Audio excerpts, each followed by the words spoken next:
Oh, the artist suggestion, action and template, something we've been using for years. And this is the artist suggestion and template remastered. Basically, what I mean by that is I've made a few improvements to make it easier for people to customize. In this case, I have the artist suggestion 9 and now the artist suggestion 4, which is a new one. And basically, the difference is the 9 gives you 9 images on the inside right, and the 4 gives you 4 images on the inside right. So you don't have to display or create or pick so many images for your clients to view in your artist suggestion. Artist suggestions are something that we use for our clients, basically for Vicky and or the sales girl to communicate back and forth with each other and with them, to show them and to showcase which images we like the best and what we like them for. Maybe it's something that you want to use to create a collage. Well, then these are the images that we use to create a collage. What's your favorite image for a wall portrait? Well, these are our favorite images for a wall portrait. Basically, the way that it's set up, though, is that there's a template right here that coincides with an action.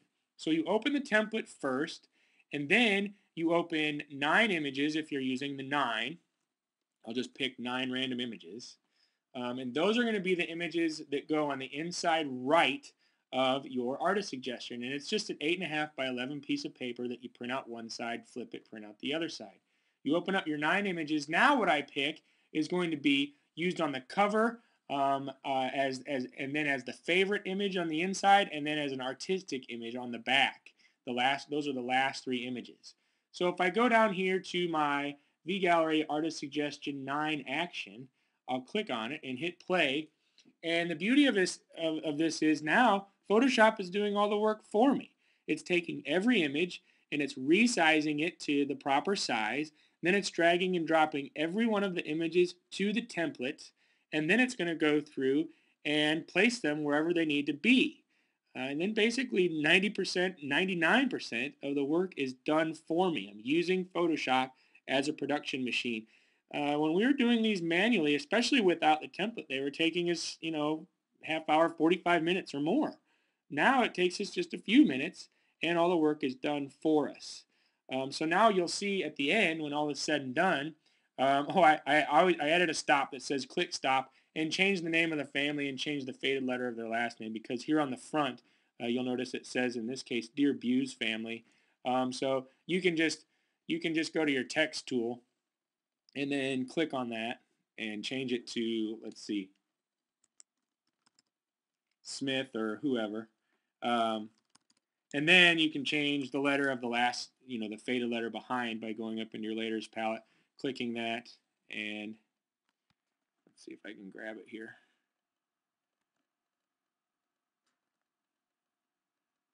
Change it to an S. Okay, or you can hide it or delete it or whatever you want.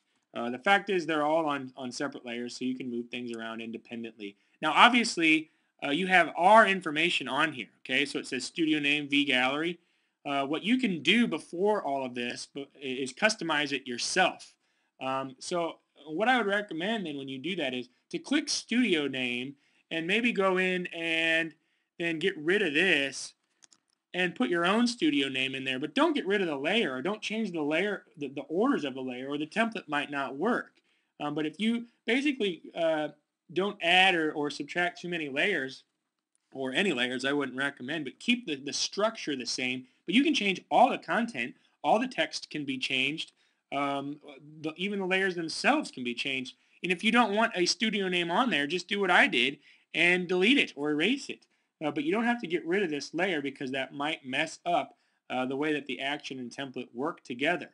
Now you'll see when it's done, you have 4 layer sets. Every one of these, all these layers are grouped into sets to make it easier to see what's going on. I have the cover. I have the artistic ideas on the back, and if you hide both of those and bring up the inside, then I have the favorite inside left. That's usually the image that we recommend for a wall portrait, and then these 9 other images that we also recommend and give suggestions for. You can use them in an image box. You can use them for a wall grouping. You can use them in Cypress folios, which contain 2 to 3 images.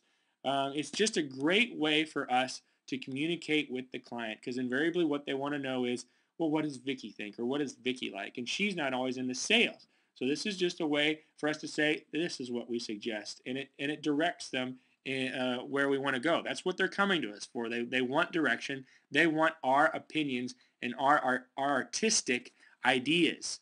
It's also great because we let them take these home. Now, we print these all black and white, only with black ink, and we print them on kind of a sparkly paper, so you can't really scan these or get good images from them. But it's a way for them to take them home, and if they want to show other members of the family, or if their husband couldn't make it to the ordering session, they at least have something that they can take with them home.